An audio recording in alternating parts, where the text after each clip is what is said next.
প্রিয়দের সবাইকে স্বাগত জানাচ্ছি। আসসালামু আলাইকুম রহমতুল্লাহ ওবরাকাত।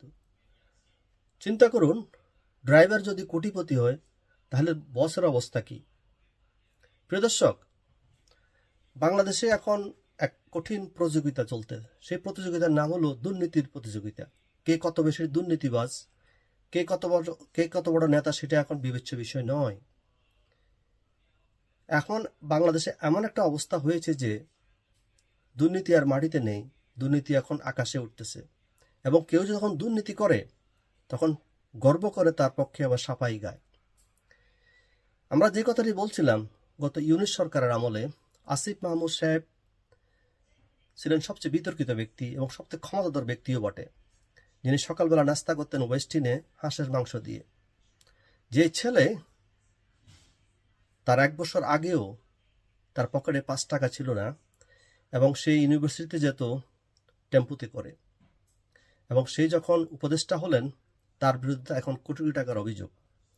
আর এই অভিযোগ যখন তার দিকে ছুড়ে আসা হলো, তিনি সংবাদ সম্মেলন করলেন, দাবি করলেন এবং তার পরিবারের 5 জনের অ্যাকাউন্টের হিসাব উপস্থাপন করলেন এবং সেখানে দেখালেন তার ওয়াইফের অ্যাকাউন্টে 614 টাকা আছে এবং গত 6 মাসে সেখানে 2 টাকা উত্তোলন করা হয়েছে, তার অ্যাকাউন্টে এখন 612 টাকা রয়েছে। শুনে তো মানুষ অবাক, 612 টাকা। তখন মানুষ বলতেছে, ভাই, আপনার কাছে যদি 614 টাকা থাকে তাহলে আপনার ড্রাইভারের কাছে কোটি কোটি টাকা, এভাবে কীভাবে সম্ভব? কারণ খবর তো বলছে ড্রাইভার এখন কোটিপতি, তিনি মহাকোটিপতি। এখন প্রশ্ন হলো, ড্রাইভার যদি কোটিপতি হয় তাহলে বসের ব্যাংক ব্যালেন্স কেমন হতে পারে? ভাবুন তো একটু, এটা কি ওই রকম নয় কি? আপনি বলছেন আপনার বাসায় ভাত নেই, আপনি ভাত খেতে পারতেছেন না, কিন্তু আপনার বাসার যে বিড়াল, সে বিড়াল খাচ্ছে বিরিয়ানি আর কাবাব। মানুষ তখনই সন্দেহ কি করবে না? আপনি যদি ভাত খেতে না পারেন, আপনার বিড়াল কীভাবে বিরিয়ানি খায় বা কাবাব খায়? আর একটা মজার ব্যাপার হলো, যখন তার বিরুদ্ধে যে অভিযোগ উঠল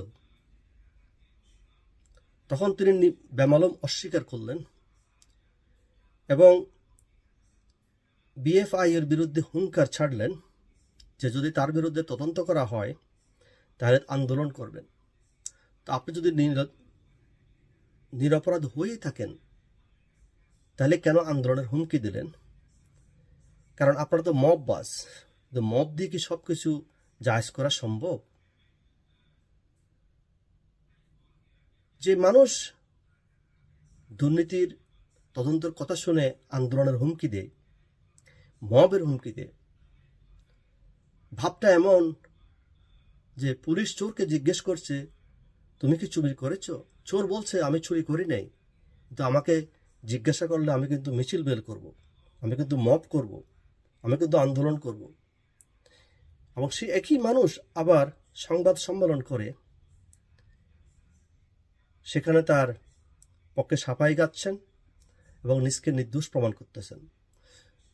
যদি তিনি নির্দোষ হয়ে থাকেন তাহলে বিএফআইইউ যখন তদন্তের কথা বললেন, কেন আন্দোলনের হুমকি দিলেন, কেন মবের হুমকি দিলেন? প্রিয় দর্শক, একটা কথা আপনাদেরকে স্পষ্ট করে বলি, বিদেশি টাকা যারা পাচার করে তার কি কোনো তাদের নিজস্ব অ্যাকাউন্টের মাধ্যমে করে? কখনোই তা করে না। বাংলাদেশের অনেকেরই সুইস ব্যাংকে অ্যাকাউন্ট রয়েছে, কিন্তু তাদের অ্যাকাউন্টে কি কোনো টাকা রয়েছে? আমরা স্পষ্ট বলে দিতে চাই, যদি সেই নির্দোষী হয় সেটা তদন্তের মাধ্যমে বের হবে, আর যদি সে দোষী হয় তাহলে সেটা তাকে প্রমাণ করতে হবে দুদকের মাধ্যমে বা বিএফআইউর তদন্তের মাধ্যমে। মব করে আন্দোলন করে নির্দোষ প্রমাণ করা যাবে না। আসলে সমস্যা একটাই বাংলাদেশ, সেটা হলো আমাদের দেশে অনেক সময় দেখা যায় কেউ যখন ধরা খায় তখন শুরু হয় ব্যাখ্যার মহা উৎসব। কেউ হিসাব দেয়, কেউ গল্প বলে, কেউ আবার পুরনো দোষ, রাজনীতি আবার ষড়যন্ত্রের উপহার। যে সাধারণ মানুষ এখন অনেক কিছুই বুঝে। মানুষ শুধু একটা প্রশ্ন করে, ড্রাইভার যদি কোটিপতি হয় তাহলে বসের অবস্থা কি? এই প্রশ্নের উত্তর হয়তো অনেক কিছুই বলে দেয়। বন্ধুরা, এই যে ছাত্র উপদেষ্টা বা ছাত্ররা ছিলেন যারা কোটা নিয়ে আন্দোলন করেছিলেন, তাদের বিরুদ্ধে যে অভিযোগ ছিল হাজার হাজার কোটি টাকার গোপন আতাত, এবং সেই টাকা আসেছিল ক্রিপ্টোকারেন্সি দিয়ে। বর্তমানে বিশ্বের যে সবচেয়ে দুর্নীতির যে টুলস বা ফাঁদ, সেটা হলো ক্রিপ্টোকারেন্সি। এবং সেই ক্রিপ্টোকারেন্সি যখন মানুষের অ্যাকাউন্টে বা মানুষের মধ্যে ট্রান্সফার করা হয়, এটা খুবই কঠিন বের করা।